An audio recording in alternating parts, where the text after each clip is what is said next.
Thank you. Awesome. Hi, everyone. Hello, hello, Um, hello. It's Friday, you can tell.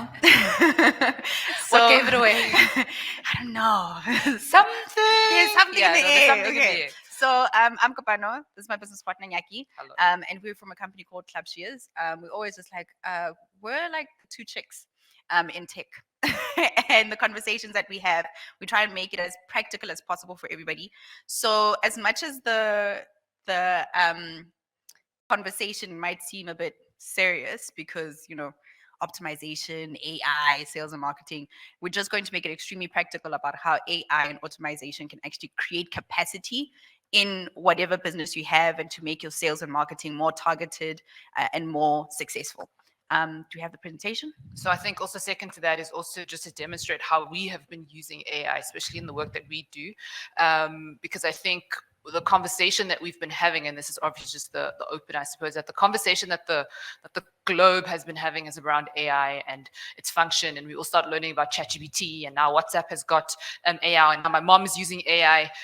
There's a bit of a disconnect between what that means for mom using ChatGPT, but translating that to, as a small business owner, what am I doing to use AI to build my business? And so that's what we're going to be talking about, because that's kind of what we've been doing for the past 10 months. Yeah, and it's very practical. Because AI seems to be this whole ethereal, oh my gosh, it's in the air. The only thing that we know how to do is, like we made the example earlier today, is AI, give me 10 sentences on X. And it starts Create my lying social to you. media post. So earlier this week on Monday, Nyaki built a bot. Yay! She's our third employee. Our fourth. Our fourth employee. And a lot of people, when they think of a bot, they think of this one. They think of like iRobot, iRobot, and something that's going to come and walk around and do things for us. But in the way that we use it in our business is that we've actually used AI to take out repetitive work, and not just repetitive work. For example, if we're thinking about invoicing, and we're just like, I can't create an invoice every single time. I'm going to put it on a accounting software, and it's going to send out the invoices for me. But to do more intelligent things for us. So one of the things that we do is we create copy for our clients, a long form copy. It's based on research. It's based on what they have done, what's going on in the market, their pricing, and their personal stories. And what we've been able to do with the bot that we have built and are building in the next one is take all of that information to take out intelligent long form copy that is pinpoint accurate to our market and the people that we want to market to. So the messaging doesn't fly over the heads, but hits directly to the heart of what people want. It is descriptive. There's no journeys, there's no embarking, there's no delving and none of that. So in today, we're going to talk about that trend of what's been happening globally and some things that might just open your eyes into how you can build that capacity for more sales and for your marketing messaging to be more accurate. Oh, sounds like a fun one. Okay, so this is a graph from Caute, and this is a representation of where we are as far as AI technology in relation to the other big technological booms in the past, I suppose, 1900s. I had a picture here, but I don't have a picture of myself, but like, I think everybody in this room probably could find, if it existed, a picture of themselves the first time they saw a computer. Right? Everybody in this room at maybe not everybody, but most people would be able to understand the first time they saw a computer. Second to that, when they met internet for the first time, and third to that, having where we are as far as the growth and the trajectory of AI in where we are, where we are right now.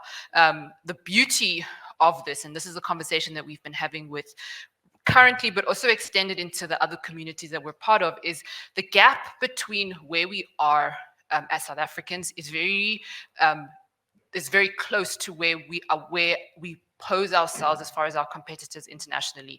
And I say this because last year, this very time, I was at a conference in the States, in Dallas, where we were learning about AI for most entrepreneurs for the very first time. And so 12 months later, we're still having the same conversations, which means it's a huge opportunity for us, especially as agency, as marketers, to learn how to use, I suppose, the language learning that we are going to be talking about, as far as delivery, as far as client success, copywriting, etc., etc.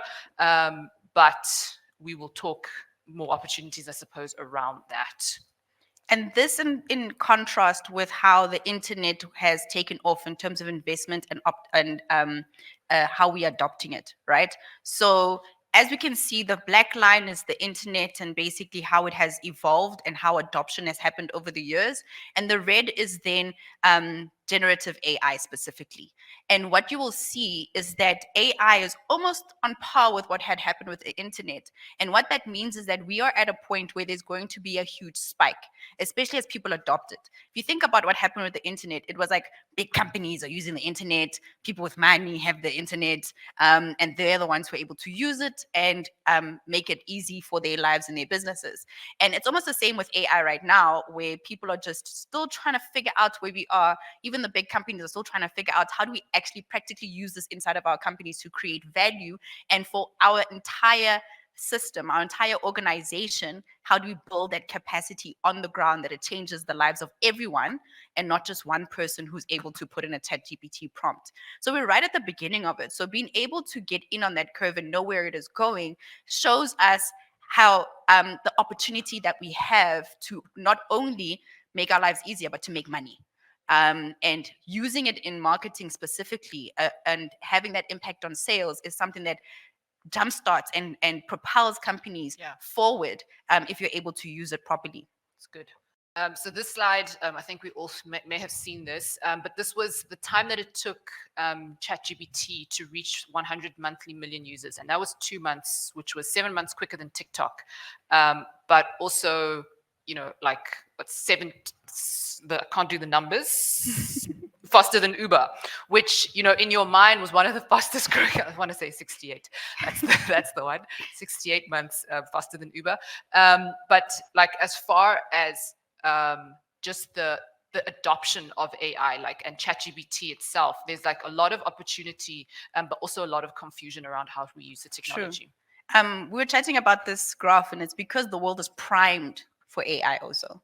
So when we're looking at ChatGPT, we are primed to use it because things like Facebook trained us to use the internet. It trained us to then put in information. So when ChatGPT came around, we're almost half of the learning had already been done because of the apps that had come before. So getting to that mass, 100 million people in just 2 months is absolutely insane. Because now that means that it's on the ground. It's in the hands of the everyday person. And again, it goes back to that graph about in terms of investment and adoption, we're going to get there much faster than we did with the internet.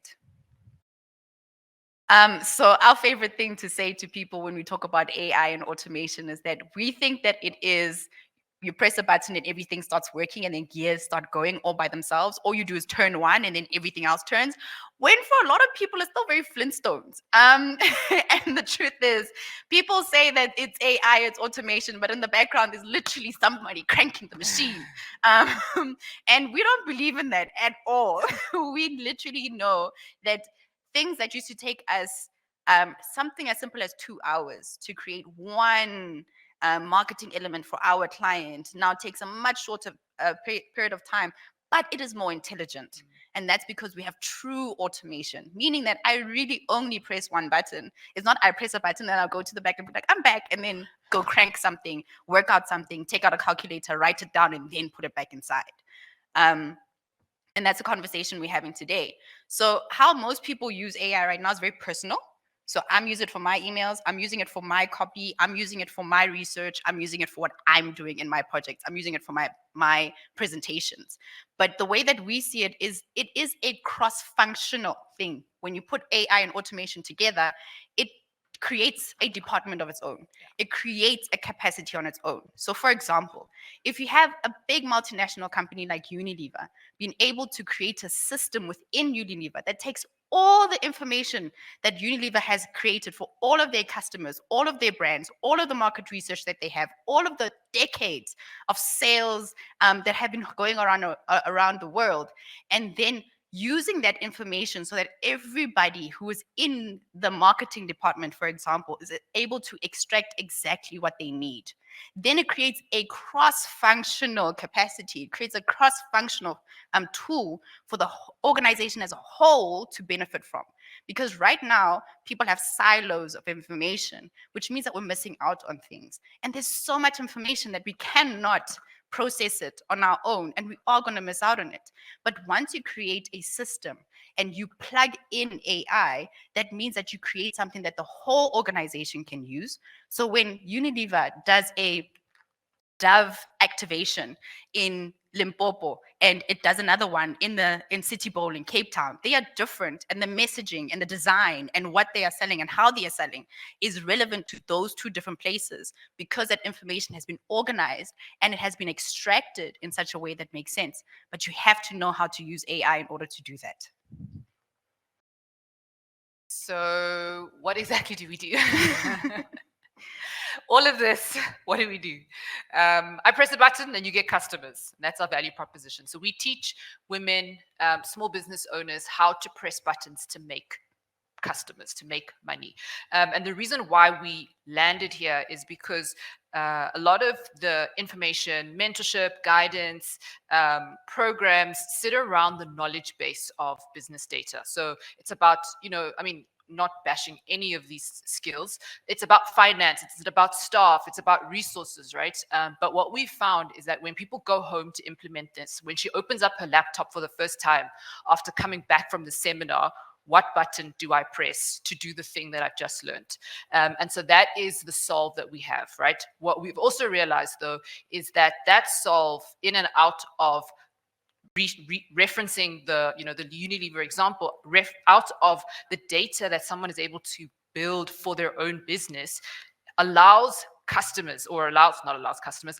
small business owners to make decisions much quicker and much more strategically than they would have without these tools.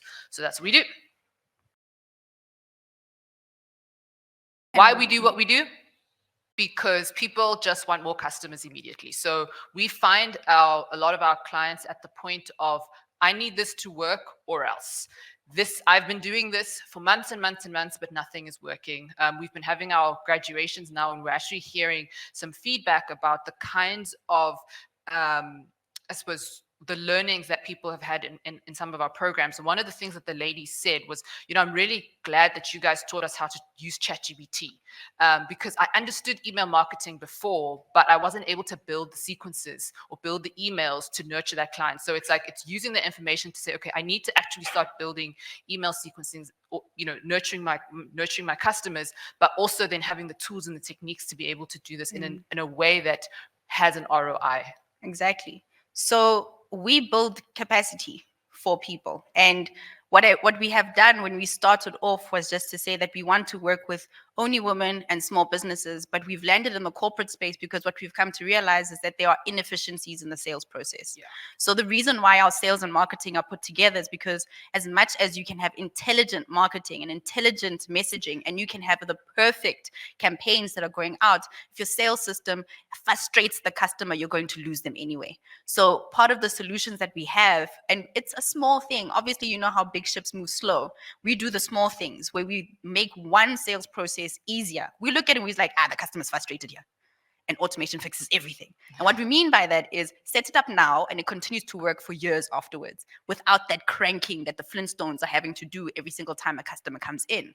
And we've seen that as much as we think that the corporates are able to see those frustrations, it's overlooked because of the size, but it's something that's so easy to fix once you have people who understand systems and automation to come in and smooth that process for the customer.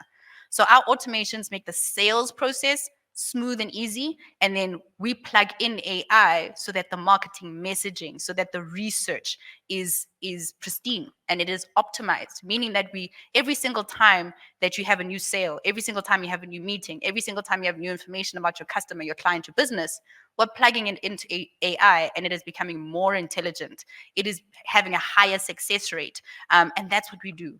Because when you are able to do that for companies and move faster, you create a new employee. We keep telling our people that we've just created you a new employee. This person's going to do the job that makes your job faster, better, and easier.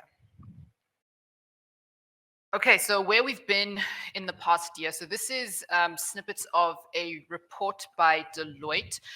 The cover of the report is going to be on the next slide, but this is 4 quarters worth of reporting. So these are 3 slides, and it's just basically the development of the conversations around where generative AI is going, and what we are learning in the next. So unpacking generative AI, scaling for tangible results. Now decides next, and then the next slide, if you would, Kopano, is basically the forward here, and the take out of most of where the research and the data and the conversation around AI is going is that we are now evolving from a large language models, which is your traditional ChatGPT type, Claude, Perplexity, to small language models, right? To target with for more targeted needs. So small language or SLMs are where what Kopano is talking about. You are using your data as a business to drive the information and the knowledge base of the bot. It sounds like conceptually, it's like, yeah, of course you would do that. But a lot of us rely on the very solarized or, very singular way of doing it. So I will upload my emails, I will upload this, but organizationally, we aren't leveraging that kind of data to be able to be making more informed decisions. And so, when Deloitte speaks about AI and McKinsey speaks about AI, and they're talking about the small language modeling, is that we're almost wanting to, you almost want to peek your ear out as a, if you are an AI person, and just like, okay, what is this? And how are we able to now take what people know from ChatGPT and from AI and actually use it in their businesses? Yeah, this is where we are at the moment. And because it's open, we are able to plug it in. So on the ground for you, you're thinking to yourself, how do I take what these two, Nyaki likes calling us yellow bones, what these 2 yellow bones are saying, what these 2 little chicks are saying on the stage, and implement it on my business, my campaign, my brand, is that when we talk about large language models, it's think about ChatGPTs for everyone, everything, and everywhere, right? So it has got information on anything and everything around the world. But you are doing fitness, right? You've got a fitness bra. You don't need to know the information about oil spills in your marketing communication right now, right? So you take that and you start to plug in the ability to get all of the world's information and customizing it to what you needed in your organization for whatever questions you are asking to be popped out in a specific way. So you're also training it to say that this is what's important to us. For example, when we work with our customers, we think about what are the psychological triggers that we need to sprinkle around our copy? What is the most important thing that we need to mention first? How do we have a hero's journey every single time our customers need to talk about their product? And we've created that in what we use, so that every time we ask for something, it pulls it out the way that we specifically need it.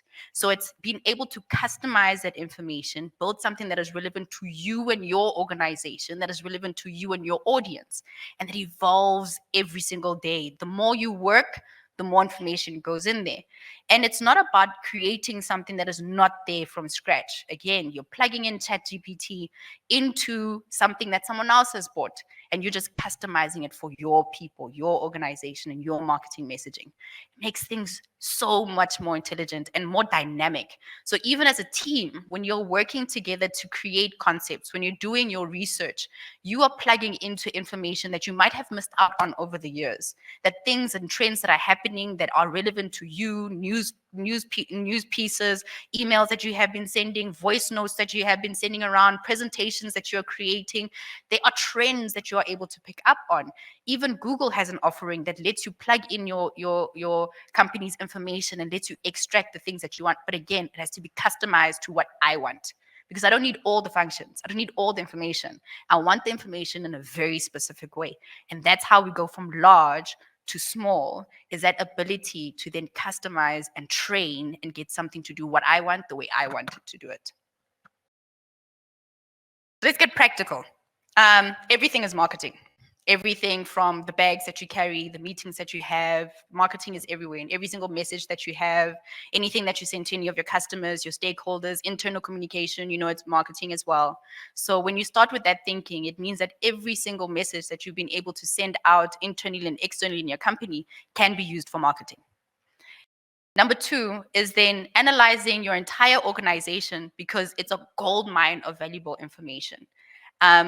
All of the information that you have had in the past and moving forward can be used for your marketing messaging, for your strategies, for you to find out where should we go, to talk to who, this is our customer, how do they want to be spoken to, what tone do they need.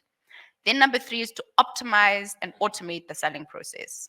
The customers are frustrated. The customers just want, they want their things. They don't want to DM for price. And so taking the technological route, and being able to open up women to simple automations, right, that they are able to leverage in their business to take away from the things that they would ordinarily do, right? So we start off with very basic automations like social media automations, right? Comment for this thing, and you're increasing your engagement. But second to that is to say your product delivery, right? How are you delivering your product? How are people booking your services?